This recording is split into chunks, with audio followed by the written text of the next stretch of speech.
Dragi moji gledatelji, u današnjoj emisiji ću vam preporučiti nevjerojatan broj izuzetno zdravih namirnica za obnovu i zaštitu hrskavice vaših zglobova. A specijalno se ovo odnosi na sve vas koji imate bolesne koljena, bolesne kukove, bolesne leđe, imate možda reumatoidni artritis šaka, recimo imate giht, bilo koju bolest gdje ste vi oštetili hrskavicu zgloba, a najbolje bi bilo zapravo da ovo uzimate preventivno, da se nijedna od tih situacija ne događa. Jako dobro pratite ovo je popis prirodnih lijekova i prehrane koji izvanredno pomaže mojim pacijentima u mojoj ordinaciji. Moja prva preporuka će biti da uzimate probiotike, posebno jedan proizvod koji se naziva kefir. Kefir je fermentirani probiotik mliječnog tipa, a proizvodi se dodavanjem kefir zrna u kravlje ili kozje mlijeko. Kefir žitarice nisu žitarice, već kulture bakterija, mliječne kiseline i kvasca koji pomalo nalikuju cvjetači. I prevedeno znači vama definitivno za zaštitu vaše hrskavice trebaju probiotici svaki dan. Kefir je super jednostavan, međutim vi imate i druge vrste kisele, fermentirane probiotičke hrane. Na to mislim nešto što se naziva kimči, na to recimo kisela fermentirano povrće kao kiseli kupus, kiseli krastavci, recimo zimnica i slične vrste kisele fermentirane hrane su izvanredni načini poboljšavanja vašeg zdravlja. Specijalno zdravlje vaših zglobova. Dakle, trebaju vam probiotici. Moja druga preporuka će vam reći da počnete jesti hranu bogatu omega-3 masnim kiselinama.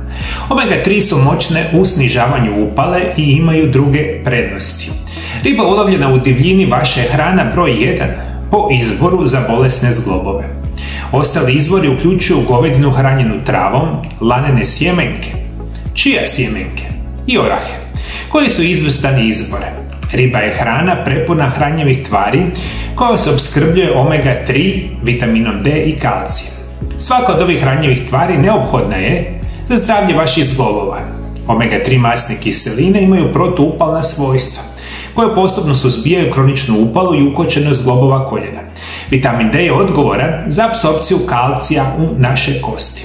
Stoga masna riba može opskrbiti visok sadržaj vitamina D kako bi ojačala naše kosti i smanjila stres na hrskavici naših zglobova. Posebno želite jesti divlje ulovljenu ribu, poput lososa, haringe, skuše, sardine. Divlje ulovljena masna riba je izvanredna za naše zdravlje, generalno specijalno za zdravlje naših zglobova. Molim vas, moji dragi gledatelji, kada imate bolesne zglobove, 3 kemijske supstance jako dobro zapamtite. Jedna se naziva glukozamin, druga se naziva hondroitin i treća se naziva MSM ili metilsulfonimetal. Dakle, ove 3 kemijske supstance su ključne da vi imate zdravu hrskavicu vaših zglobova. Zato ih uvijek želite unositi primarno sa hranom i da bi onda na taj način imali izvanredno zdravlje vaših zglobova. Zato ću vam preporučiti da uzimate hranu bogatu sumporom. Sumpor sadrži oblik metilsulfonimetana ili MSM koji smanjuje upalu zglobova i pomaže u obnovi vaših tkiva. MSM smanjuje bol i oštećenje zglobova, a hrana bogata sumporom su luk, češnjak, šparoge i kupus. Juha od kostiju je jedan od najboljih prirodnih izvora kolagena, koji sadrži aminokiseline prolin i glicin, koje pomažu obnovi vezivnog tkiva i imaju mnoge prednosti. Osim toga, juha od kostiju ima hondroitin sulfat i glukozamin, antioksidanse koji pomažu u smanjenju upale, artritisa i bolova u vašim zglobovima. Jedite hranu s visokim udjelom antioksidanasa, posebno voće i povrće. Šareno voće je prepuno antioksidanasa, vitamina C, vitamina A, vlakana, magnezija, kalija, probavnih enzima i protuupalnih spojeva. Neki od najboljih izvora voća će biti specijalno bobičasto voće. Ovo mi, moji dragi gledatelji, jako dobro zapamtite. Najzdravije vrste voća na svijetu su one koje imaju žarke boje. Žarko crvena, žarko ljubičasta, a specijalno nešto kao što se naziva kupine, maline, borovnice, jagode, recimo trešnje, višnje su izvanredni načini podržavanja zdravlja vaših zglobova i kada god je sezona, kada god imate mogućnost specijalno kupiti organsko voće, molim vas, uzimajte, jedite i imat ćete nevjerojatno poboljšavanje zdravlja vaših zglobova. Dalje ćete jesti hranu bogatu vlaknima. Vlakna pomažu u kontroli apetita. Korisne su za zdravlje probave i smanjuju rizik od drugih bolesti i komplikacija. Najbolja hrana bogata vlaknima uključuje povrće, voće, drevne žitarice, mahunarke, grah te orašaste plodove i sjemenke, poput lanenih sjemenki, čija, sjemenki i oraha. Dalje ću vam preporučiti smeđu rižu. Smeđa riže je oblik riže koji je manje prerađen od bijele riže. To je cijelo zrno riže s nekoliko slojeva, uključujući ljusku, klicu i mekinje. Kao takva smeđa riža zadržava više hranjivih tvari i vlakana u usporedbi sa bijelom rižom. I u svom sastavu ima hijaluransku kiselinu, koja je jako dobra za hrskavicu i zdravlje vaših zglobova. I ovo je jedan izvanredan način poboljšavanja vašeg zdravlja, jer vi u juhi kostiju imate i glukozamin, i hondroitin, i ove sumporne elemente, i izvanredan način poboljšavanja zdravlja vaših zglobova. Dalje ću vam, moji dragi gledatelji, preporučiti povrće, je iznimno bitno, specijalno nešto što se naziva tamno lisnato zeleno povrće. Tamno lisnato zeleno povrće poput brokule su izvor vitamina K, vitamina koji jača vaše zglobove. Lisnato povrće poput špinata i peršina izvrsni su načini borbe protiv slobodnih radikala u našem tijelu. Konzumacija ovog lisnatog povrća ne samo da pojačava antioksidanse u našem tijelu, već značajno pridonosi povećanoj razini magnezija i kalcija u našem organizmu. Sadržaj karotenoida u tamno lisnatim zelenim povrćem učinkovito smanjuje brzinu degeneracije hrskavice. Zato želite redovito konzumirati specijalno tamno lisnato zeleno povrće, ali generalno većinu povrće vam super zdravlje. Ono što vam još, moji dragi gledatelji, značajno pomoći, biti će redovita konzumacija začina.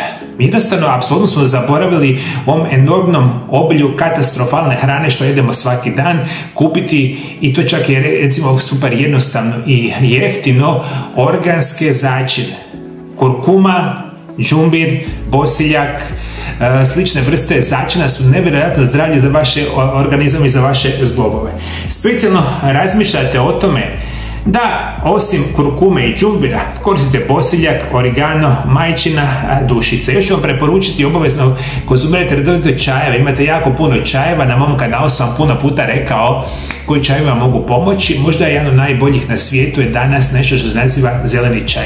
Specijalno konzumacija mača zelenoga čaja. I moji dragi gledatelji, u ovoj današnjoj emisiji, dakle vi ovdje imate možda 50-70 vrsta namirnica koje pomažu zdravlju vaših zglobova i zdravlju vaših hrskavice. I onda vi, kad počnete konzumirati ovakve namirnice, imate značajniju šansu da poboljšavate zdravlje vaših zglobova. Međutim, tu imamo i dobrih i loših vijesti. Loša vijest je, ako živite loš način života, generalno jedete jako lošu hranu i tu i tamo jedete zdrave namirnice, uzimate kemijske sintetske lijekove i ne vodite računa o svom zdravlju, vama ništa od ovoga ne može pomoći. Ovo će vam samo pomoći ako vi imate zdrav način života i onda primjenjujete prirodne lijekove. Jer mi ne možemo živjeti zdravo i onda uzimati kemijske sintetske lijekove sa 100 drugih nuspojava. Nikad vam ne može pomoći u zdravlju vaših zglobova. Međutim, moja preporuka i možda jednom za ovih, moji dragi gledatelji, morate imati normalnu tjelesnu težinu. Svi koji imate bolesne kukove, bolesna koljena i slične vrste poteškoća, prekomjerna tjelesna težina vam značajno pogoršava vaše zdravlje. Održavate normalnu tjelesnu težinu, počnite i naučite, ali pravilno prakticirati najzdraviji režim prehrane na svijetu koji se naziva isprekidani post. O njemu sam ja napisao moju knjigu, naravno da je možete kupiti ko želi, a tko ne želi morate shvatiti da se isprekidani post mora prakticirati na određeni način. Prakticiranje isprekidanog posta je lijek sam po sebi za bolesne zglobove. Imate isprekidani post, imate normalnu tjelesnu težinu, kada na to još dodate apsolutno redovito vježbanje ili kretanje, još onda uzimanje ciljanih prirodnih lijekova preventivno, onda vi kupujete nevjerojatnu šansu oporavka od bolesnih zglobova. Međutim, mi kada to ništa ne radimo, normalno ne možemo očekivati da se situacija poboljšava. I molim vas, ovo prije svega se radi preventivno. I kada dođete u neke zadnje faze samih oboljenja hrskavice koljena, vama realno tu više ništa ne može pomoći. Jer po mom iskustvu, a ja bih to trebao znati nakon 25 godina rada s pacijentima, vi kada se dugi niz godina katastrofalno liječite, vama to onda praktično više ništa ne pomaže. A specijalno ne možete sami po sebi si pomoći. Međutim, svi koji želite zdravo živjeti, koji želite si pomoći zdravlju vaših zglobova, ovo su moje drage preporuke koje ja jako dobro znam i pomažem mojim pacijentima. Ja sam to jako dobro naučio u svih ovih desetljeća rada sa mojim pacijentima. Ukoliko vi možda znate nekakav prirodni lijek koji je pomogao vama u zaštiti vaših zglobova hrskavice, pišite to naravno ispod video zapisa. I prije nego što odete, moji dragi gledatelji, htio bih vam preporučiti još jedan izvanredan video koji se tiče pomoći kod zaštiti samih zglobova i hrskavica. Njega možete pogledati u video zapisu pored mene. Hvala još jednom što me pratite, moji dragi gledatelji, pratite me i dalje. Do druge emisije, lijepi pozdrav!